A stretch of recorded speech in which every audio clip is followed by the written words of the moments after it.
Auguste Audience, bien le bonjour. C'est dans une atmosphère purement entrepreneuriale que nous allons vous accueillir aujourd'hui au sein de la troisième édition du Congrès national des juniors entreprises marocaines. Et voilà, donc aujourd'hui, nous assistons à une conférence inaugurale. Nous allons aborder une thématique principale, une thématique d'actualité, celle de la digitalisation et l'entrepreneuriat entre challenge et opportunité. Donc, entreprendre de manière digitale est maintenant considéré comme étant l'une des plus importantes sources de développement d'un pays. Ceci permet aux économies nationales de créer plus d'emplois, d'améliorer les conditions de vie et de construire de meilleures sociétés. Citoyens, entreprises, universités et gouvernements deviennent connectés. Ceci change également la vie des gens, leur manière de travailler, d'acheter, de nouer des relations, de communiquer et d'éduquer. Plus encore, l'entrepreneuriat digital transforme l'environnement commercial et refaçonne les industries traditionnelles, de l'habillement jusqu'à la distribution d'énergie. Un sujet qui continue d'avancer et d'évoluer rapidement, raison pour laquelle il est le centre de notre préoccupation aujourd'hui au sein de la Confédération des juniors entreprises marocaines. Les juniors entrepreneurs se doivent d'être dotés de compétences jugées aujourd'hui indispensables, à savoir l'innovation, la créativité et surtout, ils doivent être dotés d'une intelligence collective. Les juniors entreprises doivent embraser cette disruption inévitable que nous vivons aujourd'hui grâce à l'avènement de la digitalisation et bien sûr la saisir à leur avantage. Donc aujourd'hui, nous allons pouvoir creuser beaucoup plus à ce sujet grâce à l'intervention et à la participation d'intervenants de haut calibre. Donc je vais commencer par Madame Diani Jamila. Donc elle est présente sur la plateforme Atelier Vita. Malheureusement, elle n'a pas pu nous assister. Donc au niveau de son parcours, donc en 1999, elle a été directrice de la communication et relations publiques Afrique du Nord chez le Maroc. En 2003, elle est community manager de Coca-Cola, Public Affairs Director Afrique du Nord. En 2007, elle est directrice communication et relations publiques. Et enfin, aujourd'hui, elle occupe le poste de directrice Axal Social Initiative et directrice projet sociaux Aqua Group.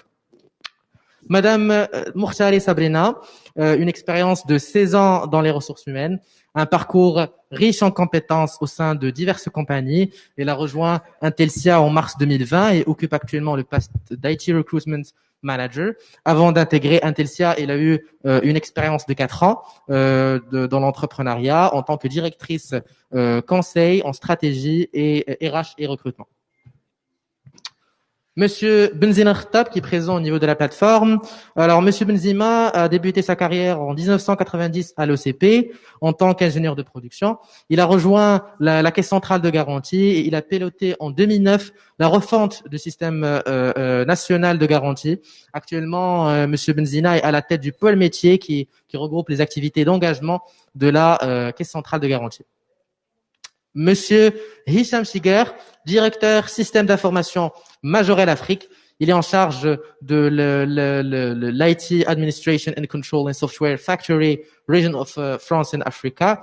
Il est le trésorier général de l'OSIM et durant son parcours professionnel, il a occupé plusieurs postes de responsabilité dont le directeur qualité et process, directeur ressources humaines et manager des opérations offshore.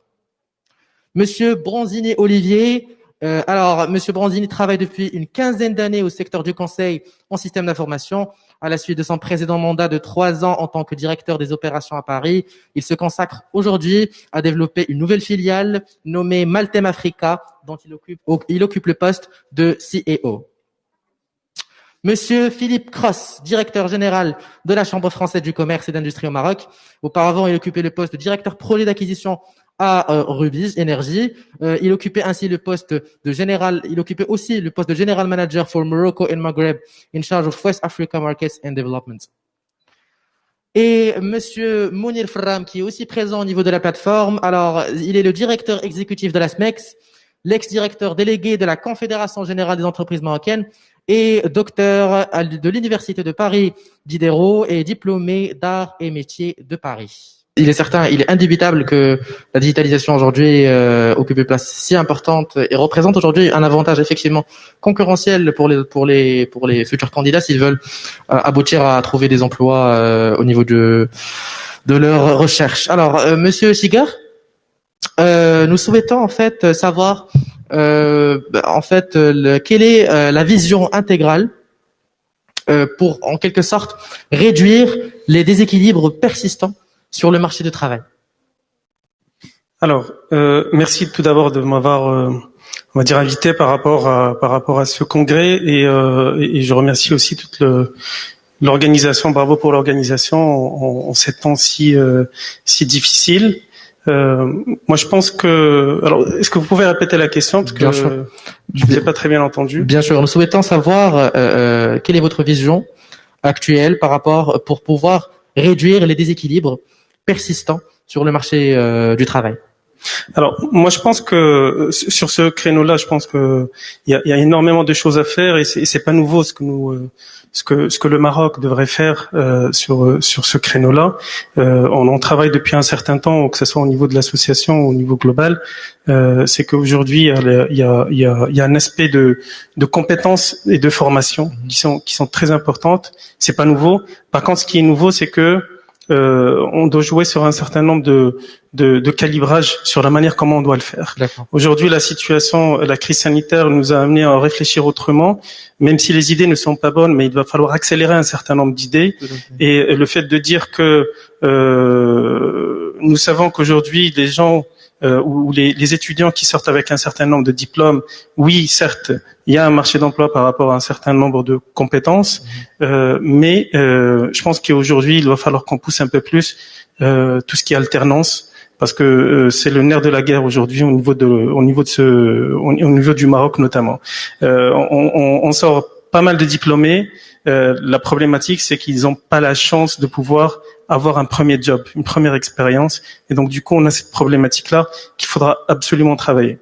De l'autre côté, nous, on y travaille aussi au niveau de l'association, au niveau de l'OSIM, et ça nous permet en fait de pouvoir. On va lancer prochainement, dans quelques semaines, avec un partenaire dans le domaine de l'éducation, de pouvoir en fait créer cette mouvance pour de l'alternance. À travers des formations spécifiques selon des besoins spécifiques, et on démarrera sur une première compétence au niveau du Maroc et le lancer au niveau de notre communauté, donc composé. Donc on a des banques, des assurances, on a de l'industrie, et donc tous ceux qui souhaitent en fait effectivement pousser, on va dire cette dynamique-là, on va devoir la mettre en place. La deuxième des choses, c'est la spécificité aujourd'hui de ce que nous avons, de ce que nous sommes en train de vivre, c'est que il y a des gens, on a vu qu'un certain nombre de mindset dès le déconfinement, tant au niveau du confinement, on a commencé à digitaliser, à penser digitalisation, à dire il faut qu'on automatise un certain nombre de choses, il faut qu'on sauve notre business. Après, en juillet, début de déconfinement, on a commencé à dire bon, je pense que c'est passé, on revient à la normale. C'est juste on avait alerté au niveau de l'association effectivement dans ce sens-là. Et c'est juste quelques temps, voire quelques semaines. Il s'est avéré qu'il n'y a pas de retour à la normale, mais c'est plutôt de chercher un new normal. Et ce new normal, c'est quelque chose qu'il va falloir en fait, c'est un renouveau du business model en termes d'entreprise, et donc du coup de la compétence que nous devons avoir aussi au sein de l'entreprise. Donc l'aspect formation, elle est importante, l'aspect compétence et spécificité de la compétence, et c'est pour ça que l'alternance est importante, mais surtout de dire quelle est la composante importante aujourd'hui pour que un diplômé puisse intégrer une entreprise. Et aujourd'hui, il y a un aspect, il y a son métier à lui qu'il souhaite faire, mais il faudra le composer avec une notion de digitalisation, d'automatisation qu'il va falloir l'injecter, quel que soit le domaine sur lequel il va opérer, que ce soit du marketing, du commercial, que ce soit aussi des RH, etc., etc. Et je pense que ces deux éléments-là aujourd'hui, c'est hyper important. Pas de les travailler de la même façon comme on pensait avant, mais de le travailler donc il y a un changement de paradigme, mais surtout par rapport à ce new normal que nous devons mettre en place. Bon, certaines entreprises l'ont compris dès le début et l'ont démarré depuis le début, ils accélèrent, et tant mieux, parce qu'ils ont été résilients et plus que résilients, et ils ont recruté même en crise, et ça c'est très important, et c'est ceux-là qui ont pu sauver, on va dire, la face et sauver les jobs, leur business, etc. Parce qu'ils ont compris qu'il faut qu'ils accélèrent même en période de crise. Il faut qu'ils fassent attention à un certain nombre de choses, mais surtout de ne pas oublier que l'entreprise doit continuer à vivre. Et si on commence à supprimer des postes et à retirer des projets stratégiques, je parle des projets stratégiques, de ne pas se focaliser sur des projets stratégiques, c'est tout simplement ce qu'on est voué à l'échec et donc à la mort de l'entreprise. Tout à fait, vous avez tout à fait raison, Monsieur Chigar. En tout cas, je vous remercie pour votre intervention. Et il est certain que pour pouvoir débloquer le potentiel des jeunes, aujourd'hui, il faut fusionner entre le digital et voilà, il faut en quelque sorte changer ce paradigme. Donc, en parlant des jeunes, donc j'aimerais revenir sur aussi l'employabilité des jeunes et Madame Mortari, je pense que vous êtes la personne la plus apte à répondre à cette question puisque vous avez des expériences par rapport à cela. Donc, on aimerait que vous partagiez avec nous quelle est la situation actuelle du marché d'emploi et quels sont les critères pour pouvoir en quelque sorte booster cette employabilité des jeunes aujourd'hui.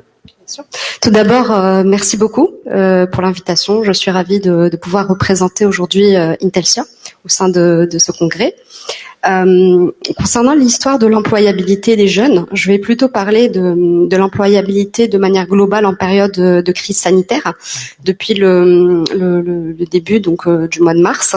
Au sein d'Intelsia, nous avons plutôt été opportunistes sur cette crise. Au contraire, ça a accéléré en fait nos recrutements de manière globale. Nous avons créé 700 nouveaux emplois au sein du Maroc. En période de crise sanitaire, c'est quelque chose d'extraordinaire. Ouais. Depuis le mois de mars à date. Donc, quand je dis 700 emplois, c'est junior, senior, toute population confondue. Et si je devais être amenée à zoomer sur la partie la population qui est fraîchement diplômée, donc des jeunes, des nouveaux lauréats sur le marché, nous sommes très sensibles et très ambitieux par rapport à cette population-là, car nous avons, pouvons témoigner l'ensemble des chantiers sur lesquels nous travaillons au sein d'Intelsia. De manière globale, nous avons développé un programme qui s'appelle le Talent Academy, qui cible justement à recruter des nouvelles recrues issues des grandes écoles, que ce soit au Maroc ou à l'international. Et le programme, c'est un programme d'accompagnement sur 36 mois au sein de différentes directions. Donc, ils ont des projets sur différentes directions. Et à l'issue de ces 36 mois, la personne pourra occuper un poste de management au sein de la direction, d'une des directions Intelsia. Et durant ce programme-là, donc, elle passe par différentes directions avec une dernière expérience à l'international. D'accord. Intelsia, en quelques chiffres, est présente sur 17 pays. Mm-hmm. À travers 49 sites. Donc, en termes d'employabilité, donc pour revenir à la question, nous sommes très sensibles à ça. Pour la population, tout profil confondu. D'accord. Après, nous avons aussi un pôle qui est dédié à l'IT, et donc pour parler de l'employabilité des jeunes dans le milieu de l'IT, pareil, c'est un domaine qui recrute énormément de jeunes sur le marché. Voilà, donc ça serait pour répondre à votre question sur l'employabilité. Parfait. Je vous remercie pour votre intervention, Madame Mortari. Alors, on aimerait vraiment joindre nos intervenants au niveau de la plateforme. Je ne sais pas si le souci de la communication est-ce qu'il s'est réglé ou pas. En fait, j'aimerais bien le savoir. Donc, en attendant, je vais poser la question à Monsieur Bronzini. Monsieur Bronzini, en fait, nous aimerions en fait savoir quelle est la situation actuelle de création d'emplois, mais cette fois-ci face aux défis sectoriels et continentaux. Votre question, c'est la situation. Exactement. Enfin. Développez votre question. D'accord. Alors, on aimerait savoir l'évolution de la création d'emplois face aux défis sectoriels et continentaux. C'est une question importante. Bon, déjà, merci de m'avoir invité à cette conférence. Merci à la CGE. Comment ? C'est un sujet de dissertation. J'ai combien de minutes pour y répondre ? Prenez votre temps, monsieur. Bien sûr. Bon, moi, je travaille dans le domaine de la transformation digitale depuis plusieurs années. Ça fait 3 ans que je suis au Maroc. J'ai pas la prétention de savoir quels sont les impacts et les chiffres D'accord. précis. Je pense qu'il y a des acteurs qui sont mieux placés que moi, qui sont en ligne d'ailleurs. Mhm. C'est chez moi le Larsen? Non. Qui auront de meilleures statistiques. Par contre, ce que je peux évoquer, un peu dans la prolongation que disait ma collègue chez Intelsia, le digital drill de l'emploi, que ce soit au Maroc, en Afrique ou dans d'autres pays. Effectivement. Moi, je le vois, je suis arrivé il y a 3 ans, quelque chose m'a beaucoup marqué. Au Maroc, il y avait plusieurs grandes entreprises, leaders qui ont les moyens de le faire, D'accord. qui ont entamé, investi lourdement sur des opérations de transformation digitale, ce qui a derrière créé beaucoup d'emplois. D'accord. Et je suis une sorte de maillon sur lequel on vient accompagner ces entreprises avec des équipes de consultants. Donc au début, c'était un emploi très orienté vers des gens expérimentés, et de plus en plus, on arrive à favoriser l'emploi auprès des jeunes. D'accord. Mais ça a un prix. C'est un prix, et pour rebondir aussi sur ce que disait mon collègue Hicham, il y a je pense un travail d'amélioration à faire sur la préparation de ces jeunes pour intégrer le marché de l'emploi et favoriser l'employabilité. C'est quelque chose aussi sur lequel j'interviens avec une association qui s'appelle 10 000 codeurs, à laquelle j'appartiens. On essaye de faire la promotion des métiers du numérique sur le continent africain. Parce que transformation digitale, on pense souvent à la partie technique, mais c'est pas le seul axe, c'est pas les seules compétences de digitalisation, comme disait Monsieur Cross, sur les compétences à atteindre pour être à même d'accompagner un projet de transformation digitale. Il y a beaucoup d'éléments sur le soft skills. Donc, pour revenir sur votre question, sur des statistiques ou des chiffres sur le taux de création d'emplois, très franchement, je pourrais pas vous les citer sur le continent. On peut parler de chiffres sur les taux d'investissement qui ont énormément augmenté sur le continent. Oui. Ça, c'est plutôt sur la fenêtre entrepreneuriale.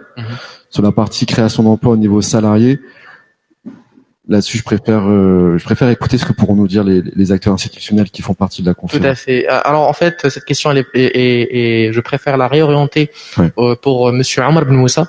Donc on aimerait en fait que vous puissiez intervenir à ce sujet. Monsieur Branzini, ne vous inquiétez pas au niveau de l'axe 2. J'ai beaucoup de questions à vous poser. J'ai préparé beaucoup de questions.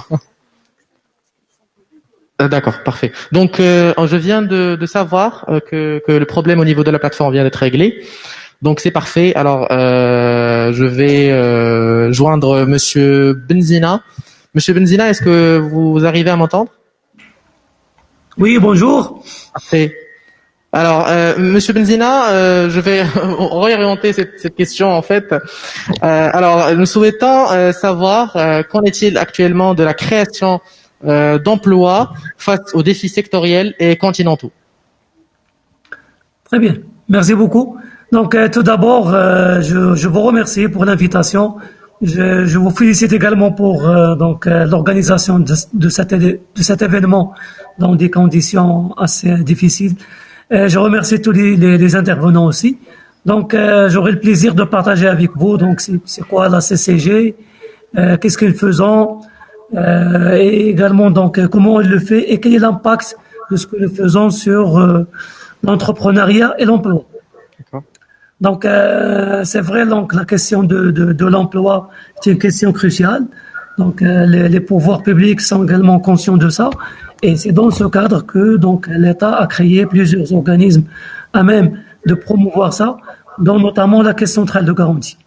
Bon, la CCG est un établissement qui a été créé en 1949, donc c'est très ancien, et son rôle, c'est de faciliter aux entreprises l'accès au financement. Et donc, lorsqu'on dit l'entrepreneuriat, donc la création de l'emploi, donc c'est-à-dire beaucoup d'emplois se créent à travers l'entrepreneuriat. Et donc, il faut promouvoir l'entrepreneuriat pour avoir des emplois.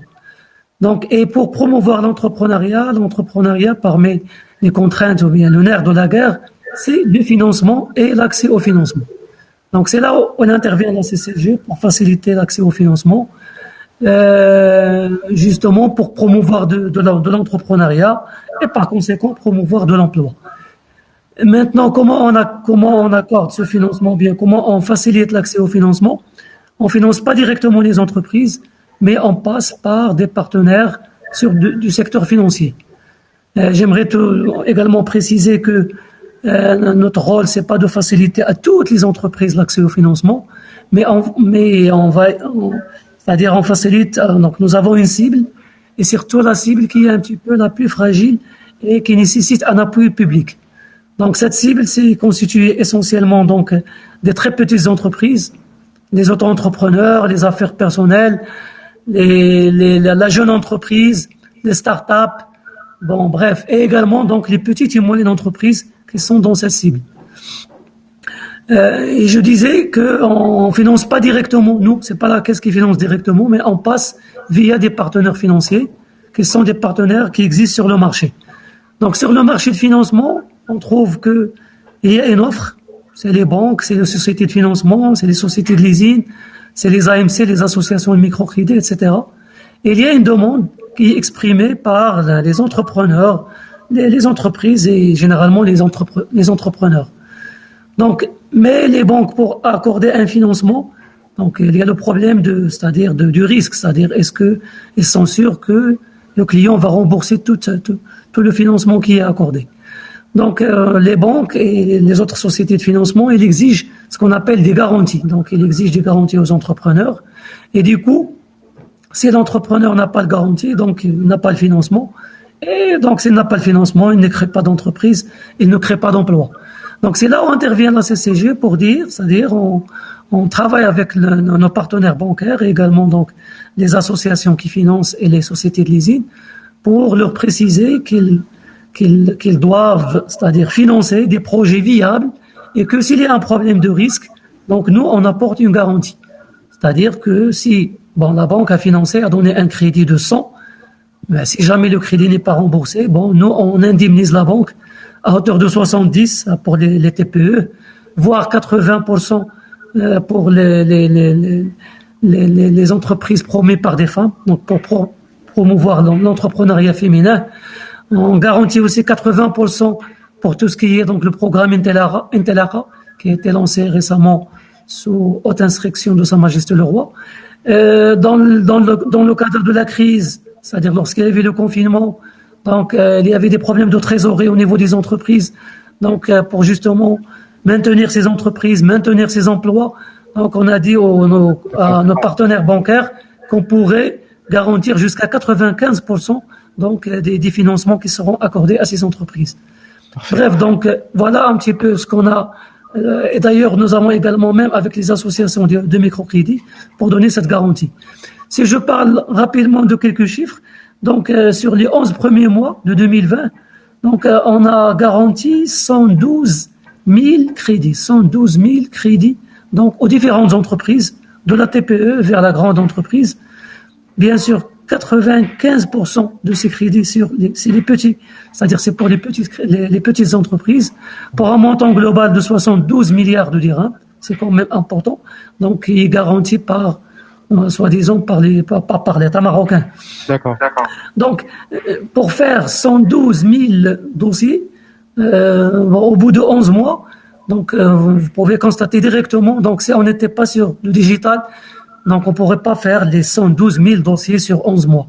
Donc j'aboutis vers le thème de également de cet événement, c'est que le digital est très très important. S'il n'y avait pas le digital, on ne pourrait pas faire ce travail-là, sachant qu'on l'a fait également même dans des conditions, c'est-à-dire les gens sont en télétravail depuis leur domicile, ils sont connectés et ils traitent les dossiers. Tous les dossiers sont digitalisés. Nous avons pratiquement 95% c'est-à-dire pratiquement 107 000 dossiers qui ont été traités donc en utilisant le digital, en utilisant les plateformes qui ont été donc développées aussi bien chez la Caisse centrale de garantie qu'au niveau donc de nos partenaires bancaires, également de leasing et des AMC, pour pouvoir justement donc faciliter le traitement d'une manière digitalisée. Les autres, c'est-à-dire les gros crédits importants qu'on a traités, c'était aux alentours de 5 000. Là également, donc, il n'y a aucun papier qui est arrivé à la CCG. Donc les dossiers sont transmis via, donc, on peut dire semi-digitalisé parce qu'on scanne les dossiers et on envoie pour leur traitement et puis pour le retour. Donc, voilà, donc la digitalisation, c'est très très important. Il y a beaucoup d'opportunités. Donc pour digitaliser. Et également, il y a l'entrepreneuriat. Nous sommes là donc pour encourager l'entrepreneuriat, justement parce que ça crée de l'emploi. Et je vous remercie pour pour votre intervention. Merci. Merci. On en reviendra là-dessus par rapport à l'entrepreneuriat en soulevant les autres axes, surtout le troisième axe. Donc, nous allons nous pencher vers le deuxième axe actuellement, celui de la performance entrepreneuriale de l'écosystème marocain. Donc, Monsieur Branzini, nous souhaitons que vous puissiez aborder.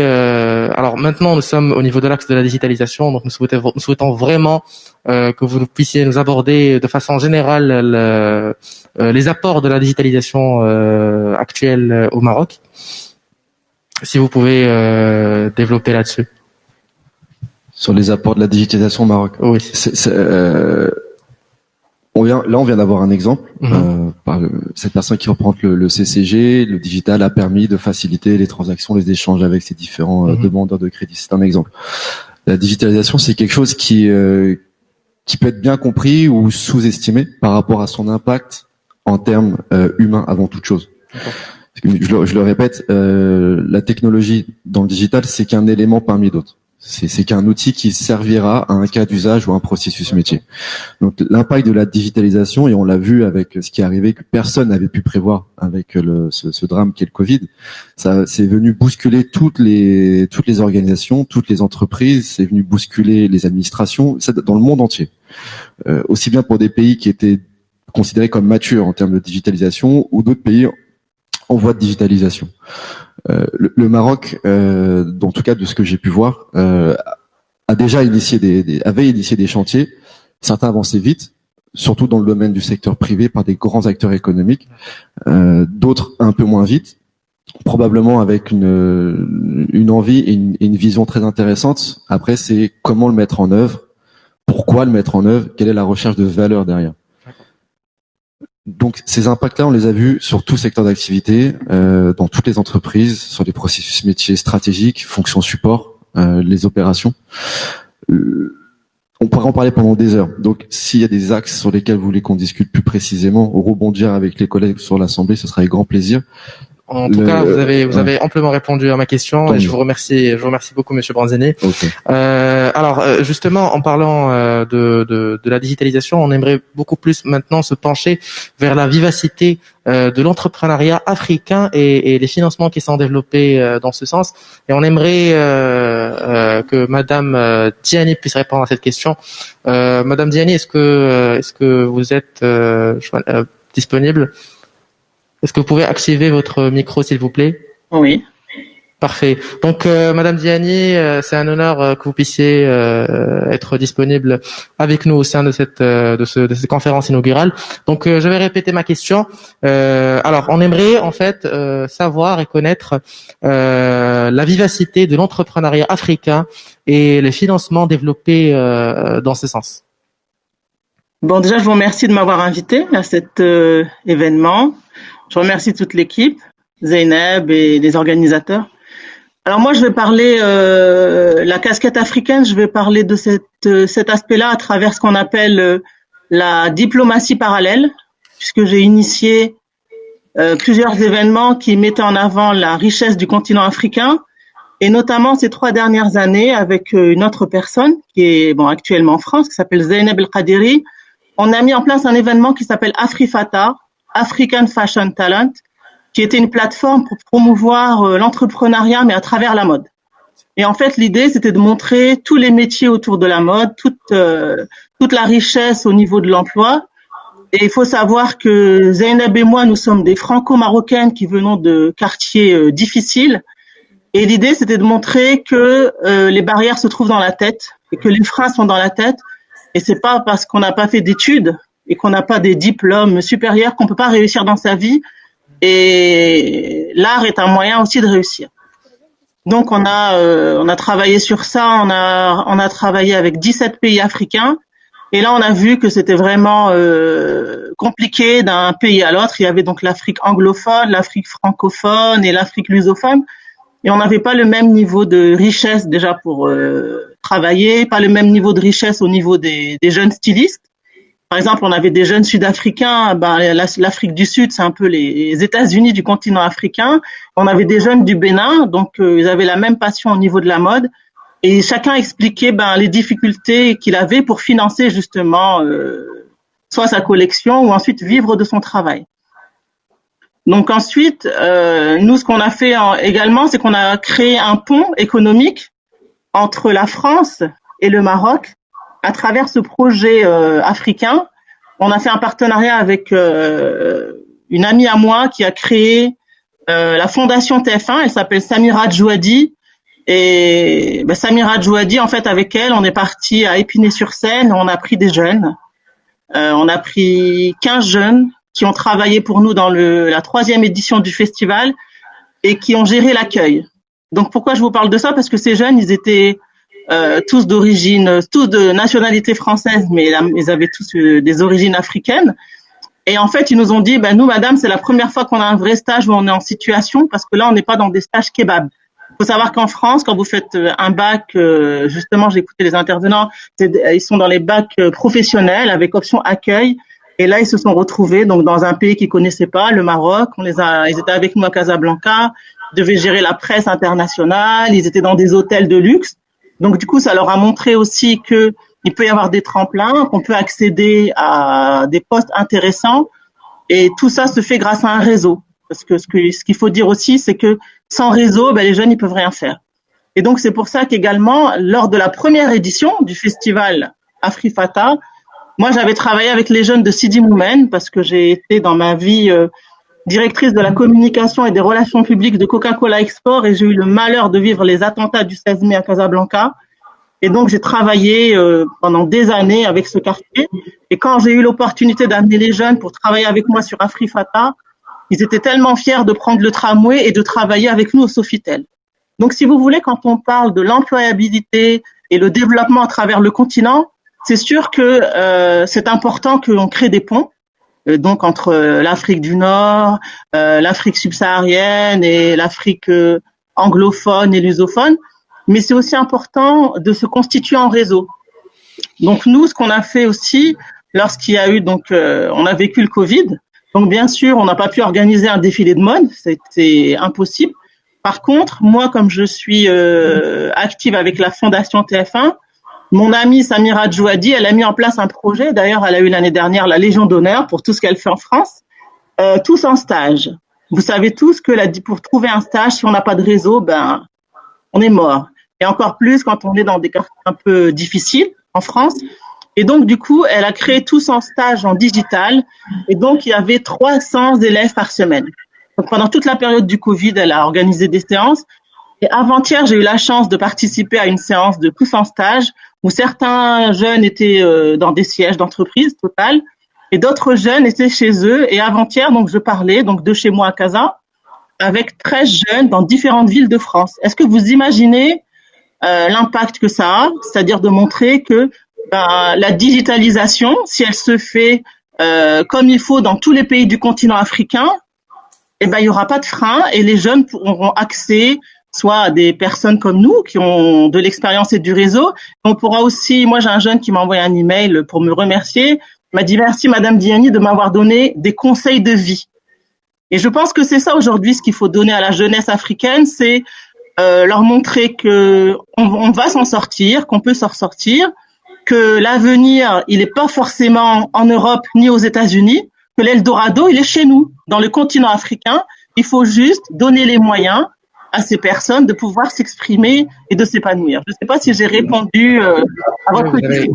Vous avez totalement répondu à ma question et justement, je souhaite aussi parler d'un point important que vous avez souligné, c'est l'implication des jeunes au niveau du système africain. Mais on aimerait beaucoup plus maintenant se pencher vers l'écosystème marocain en termes surtout de développement et d'énergie renouvelable. Et je pense que Monsieur Farram, est-ce que vous arrivez à m'écouter, Monsieur Farram? Oui, je suis là, je vous écoute. Parfait. Donc, Monsieur Farram, nous souhaitons avoir votre avis concernant la situation marocaine, l'écosystème marocain aujourd'hui en termes de développement et d'énergie renouvelable. Écoutez, je vous remercie de votre invitation et puis de la thématique ou des thématiques au global qui sont d'une excellente qualité. L'écosystème dans sa globalité, bien entendu, a été impacté par la Covid-19, donc forcément, il y a eu des revirements de situation et des adaptations. Vous avez parlé tout à l'heure, je vous ai entendu avec beaucoup d'intérêt sur ce qu'on appelle l'agilité. Donc, les entreprises qui ont pu le faire, donc, se sont tout de suite adaptés à la nouvelle situation dans une logique de système et surtout, enfin, d'écosystème et surtout dans une logique écosystémique parce qu'il fallait réadapter l'entreprise au nouveau schéma de fonctionnement. Donc, vous avez évoqué la digitalisation.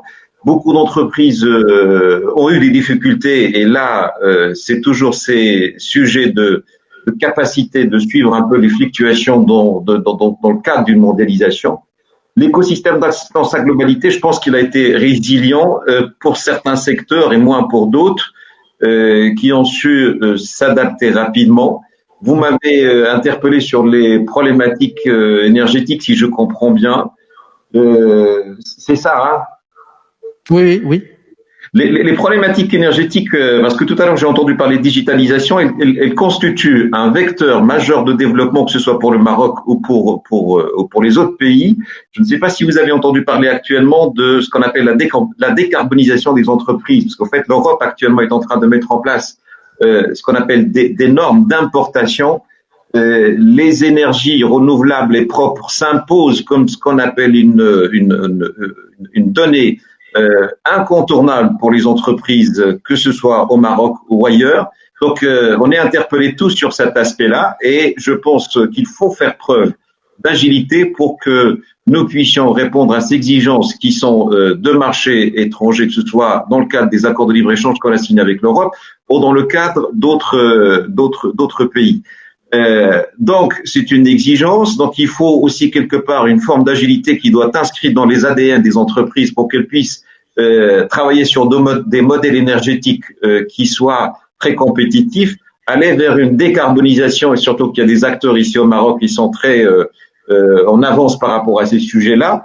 Comment le Maroc peut être aussi un hub sur ces logiques-là par rapport à l'Afrique, c'est-à-dire d'inciter tout un écosystème africain dans le cadre de la SDECAF à se doter de mécanismes aussi stratégiques sur les enjeux, comme vous l'avez dit, donc énergétiques. Et il y a aussi d'autres problématiques qui touchent à l'environnement global, hein, notamment la partie hydrique, parce que le Maroc aussi est confronté à cette situation. Je ne sais pas si on va l'aborder. Et les enjeux aussi de digitalisation qui sont importants, c'est-à-dire comment permettre à la digitalisation d'intervenir dans ce secteur-là pour le rendre beaucoup plus pertinent, accessible à l'ensemble du tissu socio-économique, notamment les PME marocains. Exactement, Monsieur Ferram, je vous remercie pour votre intervention. Et justement, vous avez évoqué un point très important, c'est la transition numérique des entreprises. Et on aimerait vraiment que Monsieur Schigel puisse intervenir là-dessus. On aimerait savoir qu'en est-il actuellement de la transition numérique des entreprises marocaines. Est-ce qu'il y a une certaine potentialité à voir pour les années à venir ou voilà. Donc c'est. Alors, ce que nous pouvons dire par rapport à la digitalisation de l'entreprise, c'est que cette crise malheureuse, en fait, a beaucoup servi à la digitalisation au sein du pays, voire au niveau mondial. Et on va peut-être faire un zoom sur le Maroc. Et que aujourd'hui, le premier réflexe qui a été fait par toutes les entreprises, c'est de dire comment je vais pouvoir continuer mon activité avec cette crise-là et avec ce confinement. Le Maroc quand même a pris la bonne décision de faire un confinement quand même assez drastique. C'est ce qui nous a servi aujourd'hui quand on compare nos chiffres avec d'autres chiffres d'autres pays et a permis en fait de lancer cette réflexion assez rapide sur un certain nombre d'entreprises. Il y a, comme le disait Simounir, il y a des secteurs qui ont eu cette ils ont eu cette problématique en fait qui pouvaient pas pouvoir continuer leur activité. Et donc du coup, et comme c'était des décisions de l'État et du gouvernement de pouvoir cesser l'activité, c'était drastique. Donc on passe d'une activité normale à une activité à 0 dirham de chiffre d'affaires. Il y en a d'autres qui en ont pâti parce que avec le confinement, le mouvement baisse et donc du coup le chiffre d'affaires il baisse aussi drastiquement. Il y en a certains qui ont carrément fermé boutique. Il y a d'autres qui, par contre, en ont profité. On en profitait parce qu'ils étaient soit dans une activité à connotation technologique ou digitale, soit ils étaient préparés pour pouvoir, on va dire, atténuer des situations, des événements tels que la crise sanitaire. Par rapport à cette situation-là, donc, je vais peut-être donner un terme d'entreprise antifragile. Parce qu'aujourd'hui, et ces termes-là, en fait, je le prends de Nassim Nicolas Taleb qui a sorti un livre dans ce sens-là, et je vous incite à le lire. Et ça, on l'a vu dans la réalité. C'était, on va dire entre guillemets théorique, mais aujourd'hui, on l'a vu dans la réalité pendant cette crise. Et aujourd'hui, on a vu qu'il y a des entreprises qui ont mis la clé sous le paillasson. Et donc, ils avaient une stratégie, on va dire, fragile, entre guillemets. On trouve d'autres entreprises qui étaient plutôt résilientes.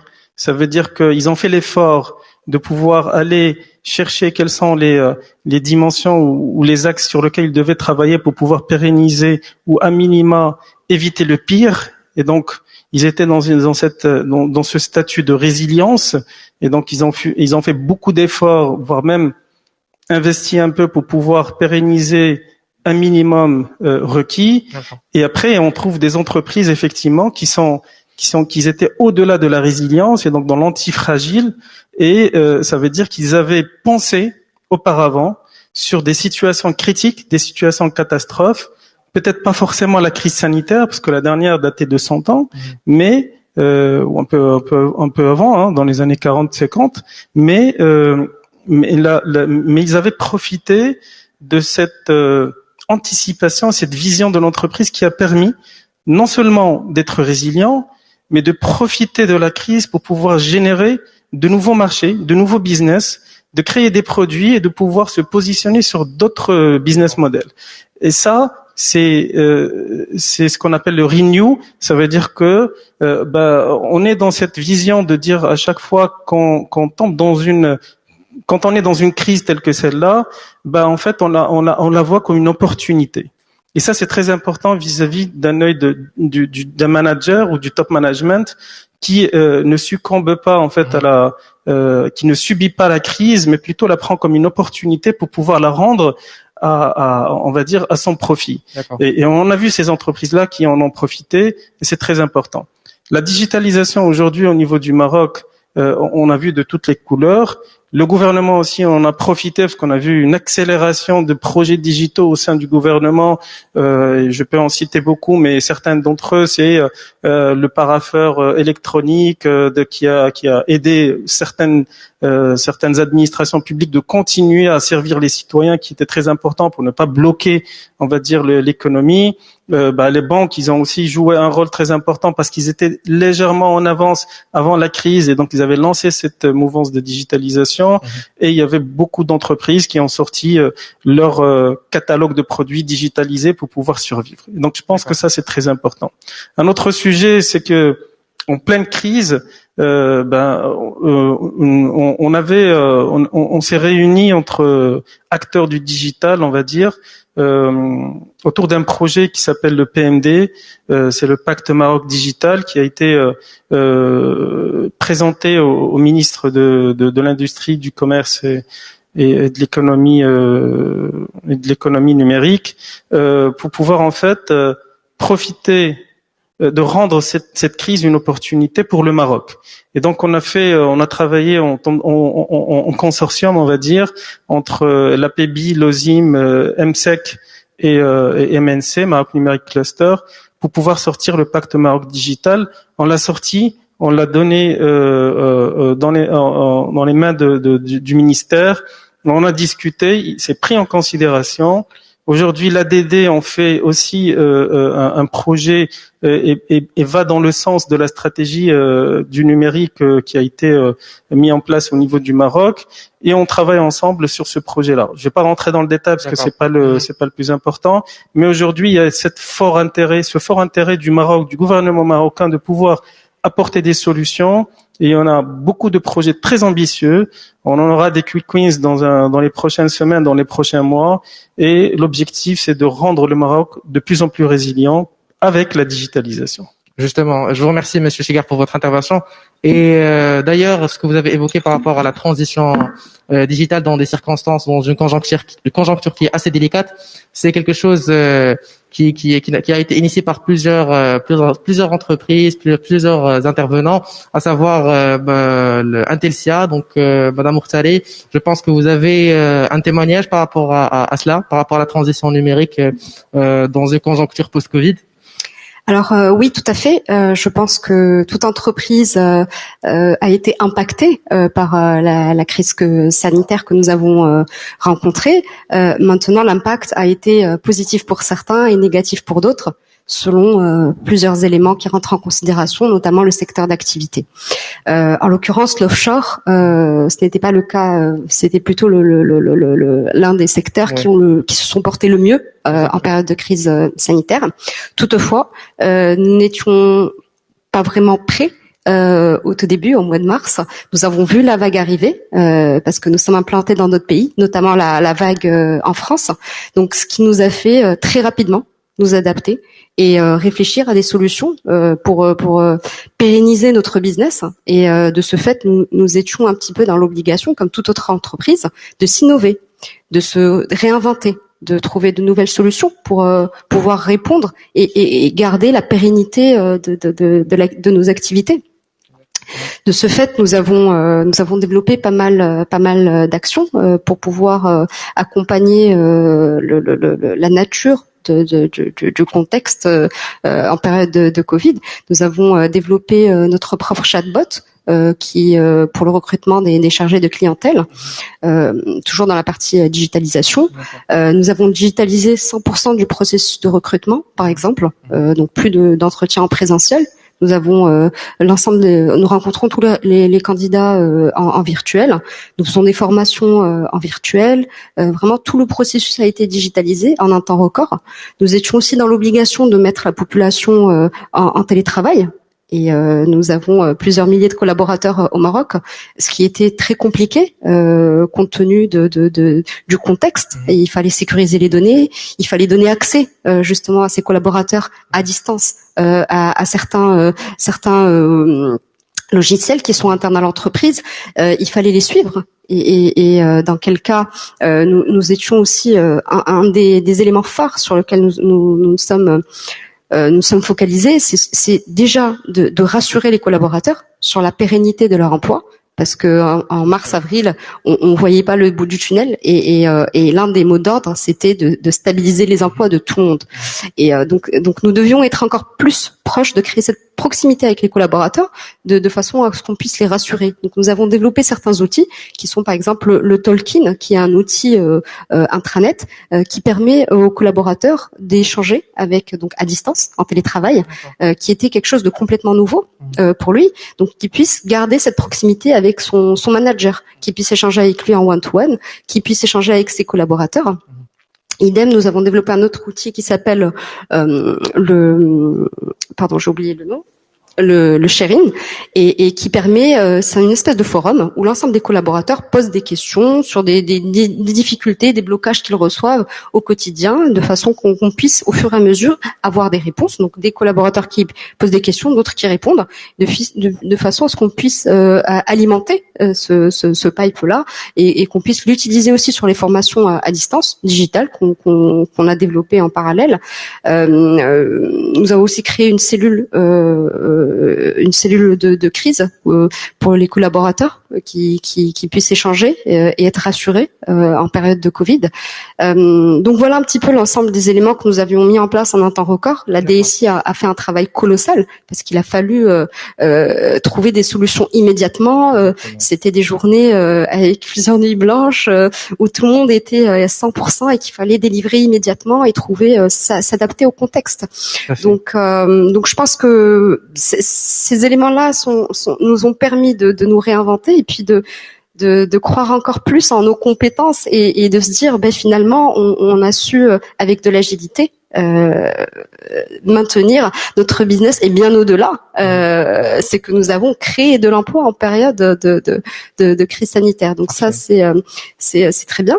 Après de manière plus globale, je pense que le Maroc a été, cet épisode a été bénéfique pour le Maroc parce que en termes de digitalisation, je pense que le Maroc a fait un bond de plusieurs années en avant, et nous avons vu énormément de projets de digitalisation qui étaient prévus pour quelques années se faire dans un contexte plus très rapide, en période de confinement. Donc tout devait être digitalisé, l'administration digitalisée. Les services digitalisés, et ça c'est quelque chose qu'on développe aussi au sein d'Intelserve. On a un pôle qui s'appelle IT Solutions et on a un pôle développement qui fait qui font du développement pour toutes les une bonne partie des administrations publiques. Et justement le e-parapheur dont a parlé mon collègue fait partie justement de ces projets que nous avions développés en période bien avant, mais aussi en période de crise sanitaire. D'accord, Madame Voilà. Khalil, je vous remercie. Et justement, vous avez évoqué le point du bond énorme qu'a connu le Maroc à travers la digitalisation, et il a su tirer bénéfice de la conjoncture actuelle. Et on aimerait rebondir là-dessus par rapport à l'écosystème entrepreneurial au niveau de la digitalisation comme opportunité. Et on aimerait l'intervention de Monsieur Ben Moussa Omar par rapport à cet axe.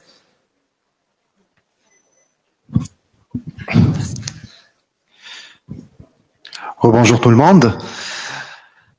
Alors, je tiens à remercier déjà nos honorables intervenants, mes chers collègues intervenants. Alors, en fait, pour rebondir à votre question, Ismaël, je vais dire l'écosystème entrepreneurial marocain a vu sans doute, je vais dire, un élan vital durant cette période. Ici, je parle des deux côtés, côté positif et côté, je vais dire, assez contraignant, comme avait mentionné Si Hicham. Alors, en fait, pour quelques-unes des parties prenantes de cet écosystème, c'était pleinement une opportunité de développement, une opportunité de montée en maturité, une opportunité de concrétisation du vrai potentiel de cette scène entrepreneuriale. Et pour d'autres, c'était malheureusement vraiment la dernière impasse de l'activité, malheureusement. Du coup, l'entrepreneuriat, quel que soit, par défaut, c'est vraiment avoir ce courage managérial, comme nous avons discuté tout à l'heure, et avoir cette prise de risque. Et du coup, c'est avant tout un concept, c'est avant tout une culture et un mindset. Et à mon sens, l'écosystème entrepreneurial devrait, et d'ailleurs a dû faire, je vais dire, en grande majorité les grands pas vers tout ce qui est digital.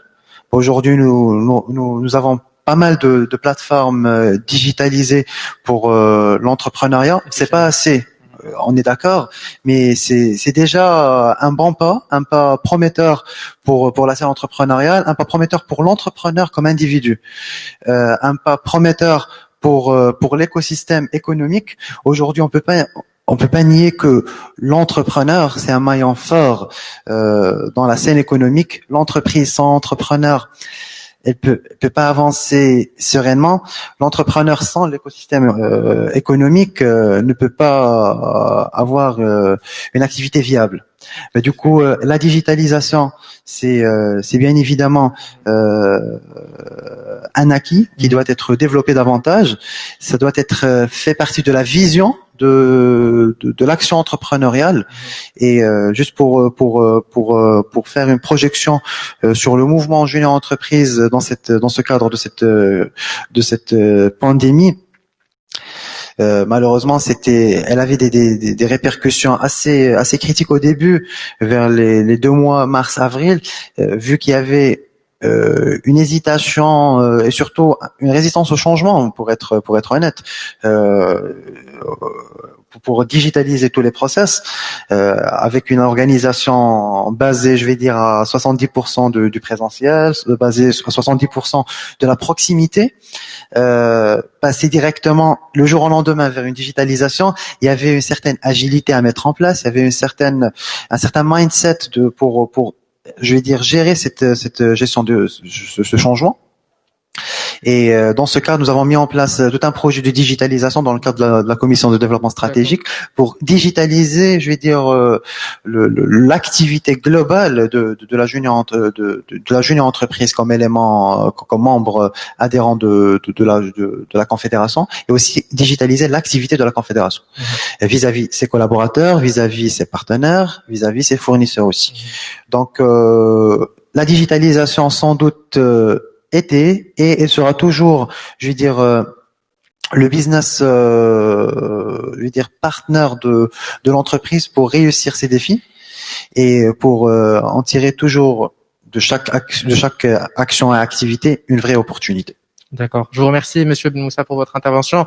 Et justement, en parlant de l'écosystème, l'écosystème marocain, en fait, il était en quelque sorte apte à pouvoir gérer cette digitalisation et la ressortir en quelque sorte des avantages. Mais par contre, on aimerait savoir, Monsieur Branzini, qu'en est-il de l'écosystème africain? Est-ce qu'il est apte à pouvoir vraiment diriger cette digitalisation? Pour répondre à ça, on peut peut-être déjà regarder ce qui s'est passé sur l'année précédente en 2019, un titre d'exemple, même si 2020 sera une année exceptionnelle à tous égards. Il y a un rapport assez intéressant qui montre que sur le continent africain en 2019, donc là je m'adresse à des entrepreneurs, des jeunes entrepreneurs, il y a eu 2 milliards de dollars, donc 2 milliards de dollars qui ont été posés au niveau d'investissement pour des tickets d'entrée sur des startups. C'est à peu près 74 fois plus qu'en 2018. Donc il y a une énorme croissance. 2 milliards au niveau international, c'est pas énorme. En revanche, voir qu'on on fait un bond de plus de 70%, ça c'est magnifique et c'est très encourageant pour la scène entrepreneuriale sur le continent africain en général, le Maroc inclus bien sûr. Après, quand on regarde dans le détail de ces chiffres, le côté un peu moins de l'amour, c'est que il y a que 4 pays qui concentrent 85% de ces investissements. 4 pays. Nigeria, Kenya, Afrique du Sud, Égypte. D'accord. Les trois premiers pays, Nigeria, Kenya et Afrique du Sud, étaient déjà des pays sur lesquels il y avait beaucoup d'investissements. Quant à l'Égypte, ça a été une sorte de surprise et c'est grâce à une politique vraiment volontariste de mettre en place tout un écosystème favorable pour déclencher l'entrepreneuriat. Donc ça se concentre sur plutôt une zone plus anglophone que francophone. Ça se concentre sur certains pays et ça se concentre derrière sur quelques lignes d'activité, c'est-à-dire que 40% à peu près des investissements étaient rassemblés sur de la fintech. Donc des startups qui vont proposer des solutions qui répondent à un vrai problème, c'est de l'inclusion financière, de l'inclusion bancaire, sur un continent dont on sait que le taux de bancarisation est faible, alors que le taux d'équipement mobile est très élevé. Donc on arrive à des situations complètement dystopiques. On peut avoir, je me rappelle d'un voyage que j'ai fait pour le travail en Côte d'Ivoire, où je passe dans un endroit où il y avait très peu d'infrastructures. Pour autant, j'étais en mesure de payer le taxi si je le souhaitais avec mon mobile, ce que je peux même pas faire à Paris, par exemple. Donc on arrive à des situations où on a de l'hier, du demain, et je pense que le continent africain a cette capacité, grâce à ce qui peut se passer en Asie ou aux États-Unis, on peut voir ce qui se passe, on peut anticiper quelques échecs et quelques succès, et passer de hier à demain sans passer par la case aujourd'hui. Maintenant, si on regarde ça sur la zone Afrique francophone, notamment le Maroc, en termes de chiffres, c'est à la fois la bonne et la mauvaise nouvelle, c'est que sur les 2 milliards d'investissements en 2019, il y a que 7 millions qui sont partis au Maroc. Le premier pays francophone qui a reçu des investissements, si je dis pas de bêtises, je crois que c'est le Sénégal, avec à peu près 16 millions. On a la Tunisie à 8 millions, le Maroc à 7 millions. Le dernier pays, c'est, je crois, l'Éthiopie avec 1 million. D'accord? Donc, c'est très peu, clairement. C'est loin d'être suffisant pour favoriser l'entrepreneuriat et aider des jeunes à lancer leur start-up, parce que le nerf de la guerre, ça reste le financement, quoi qu'on en dise. En revanche, ça existe, c'est en croissance. Il y a beaucoup d'initiatives au niveau du royaume qui sont menées par des acteurs privés, des acteurs institutionnels et publics pour favoriser tout ça. Alors moi, je suis un gros impatient, donc je pense que ça va pas encore assez vite. Et sans vouloir être critique, bien au contraire, il y a beaucoup de choses qui se passent sur le marché public. Toutefois, le ticket d'entrée lorsqu'on est une jeune entreprise est assez difficile. C'est plutôt réservé à des entreprises matures qui ont les reins solides pour encaisser les délais de paiement, pour savoir répondre et respecter les procédures de positionnement sur les marchés publics, ce qui est loin d'être évident. Je me suis essayé moi-même, c'est assez long. Donc pour des jeunes entrepreneurs, je pense que la solution viendra par les investissements privés. Faut regarder ce qui se passe sur les pays que je vous ai cités au niveau des champions africains, pour essayer de dupliquer ça sur le niveau marocain. Je ne sais pas si j'ai répondu à votre question. Mais... Bien sûr que vous avez répondu à ma question et je vous remercie pour votre intervention pertinente. Donc, on aimerait intervenir rapidement au niveau du troisième axe, juste pour quelques minutes. On aimerait l'intervention de Monsieur Omar Ben Moussa par rapport à l'orientation des juniors entreprises avec le dynamisme de l'écosystème entrepreneurial. Donc, on aimerait savoir brièvement, Monsieur Omar Ben Moussa, puisqu'on a des problèmes au niveau de la gestion du temps. Donc, quelle est votre lecture actuelle du mouvement junior entreprise, de la dynamique actuelle, et quels sont les dispositifs initiés par la Confédération à ce sujet? Alors en fait, actuellement au sein du mouvement junior entreprise marocain, je suis dans le mouvement, ça fait à peu près 5 ans. Du coup, j'ai vu au fil du temps un peu l'évolution du mouvement avant Covid, durant Covid et après Covid. Donc on voit une réelle courbe d'évolution. Tout est positif. L'évolution en soi est positive, vu qu'il n'y a pas une stagnation déjà. On parle d'une évolution en termes de maturité. On parle d'une évolution en termes de connaissances et reconnaissance au sein du marché actuel, au sein de l'écosystème entrepreneurial et économique. La junior entreprise se positionne de plus en plus dans cette peau et dans cette position de business partner de l'entreprise, dans cette position de pivot qui va accompagner l'entreprise et qui va, je vais dire, dépasser une simple institution estudiantine qui travaille sur le développement entrepreneurial ou bien le développement des compétences de l'étudiant vers une promotion de l'esprit d'entreprendre, vers une insertion professionnelle réussie, vers une efficacité de l'acte d'entreprendre. Comme a dit tout à l'heure Sibn Zina par rapport aux différents fonds, en fait, ma lecture personnelle de la situation actuelle de l'entrepreneuriat au Maroc, c'est vrai, on a besoin toujours des accès au financement, on a besoin toujours d'être encadré, on a besoin toujours des opportunités. Mais à mon sens, le vrai besoin, c'est vraiment avoir une éducation entrepreneuriale. Il faut résoudre le problème depuis sa base. Aujourd'hui, vous pouvez avoir une personne qui n'a pas ce mindset entrepreneurial, et je vous parle par connaissance de cause, j'en ai vu pas mal d'entrepreneurs, malheureusement de jeunes entrepreneurs qui ont bénéficié de programmes d'incubation, de financement, et après 1 année, 2 ans, même pas, vous trouvez que leur start-up ne voit plus le jour. Il n'y a pas ce vrai courage entrepreneurial. Comme a dit tout à l'heure Olivier, il faut avoir les reins solides pour accomplir cet acte entrepreneurial. Du coup, la jeune entreprise effectivement vient pour, je vais dire, pas être la solution magique, mais plutôt compléter un peu cette éducation entrepreneuriale pour créer une sorte de clairvoyance au niveau des rangées des étudiants, pour dire aujourd'hui, on va pas dire que la junior c'est un incubateur d'entrepreneuriat, mais c'est un facilitateur, c'est un catalyseur actif de l'entrepreneuriat. Via ce programme, vous êtes perçu, est-ce que vous êtes fait pour l'entrepreneuriat ou pas pour le salariat? Avoir une carrière en salariat, vous pouvez exceller, comme avoir une carrière en entrepreneuriat, vous pouvez exceller. Donc juste pour revenir sur la thématique de la conférence, pour la partie digitalisation, la digitalisation doit être prise en considération comme un atout, comme une opportunité, quel que soit l'idée, quel que soit le projet en soi, apporter cette touche et cet aspect digital va permettre sans doute à la start-up, à l'entrepreneur, de gagner des parts de marché de plus en plus, de monter en compétences de plus en plus, et surtout de régner une certaine sérénité dans son activité. D'accord. Je vous remercie, Monsieur Benmoussa. Et je vais clôturer cette conférence inaugurale avec une dernière question adressée à Monsieur Cross. Monsieur Cross, on aimerait savoir, s'il vous plaît, quel est, à votre avis, l'apport du mouvement Junior Entreprise au sein de l'économie marocaine? Très belle question. Oui. C'est une dynamique qui est importante. Pouvoir avoir des jeunes entrepreneurs et des jeunes diplômés, des jeunes étudiants qui s'inscrivent dans la dynamique entrepreneuriale, c'est important. Ça donne beaucoup d'opportunités. Ça peut donner des opportunités autour de projets financés par la CCG dans le cadre de Intelaka. Ça peut donner des opportunités dans le cadre de développement de start-up. Ça peut donner également des opportunités pour intégrer des sociétés et des structures déjà développées et créer des petites pépinières à l'intérieur des entreprises avec des gens qui sont proactifs et qui sont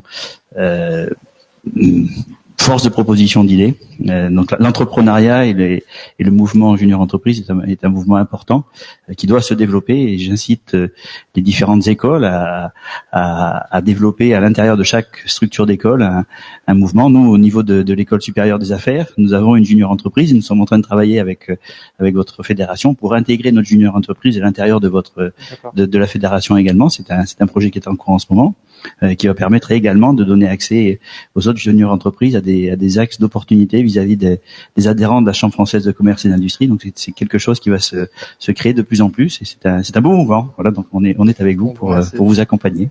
On vous remercie infiniment, Monsieur Cross. Donc, somme toute, prise de risque, courage managérial et l'éducation à l'entrepreneuriat sont sans doute les maîtres mots de notre courant de conférence.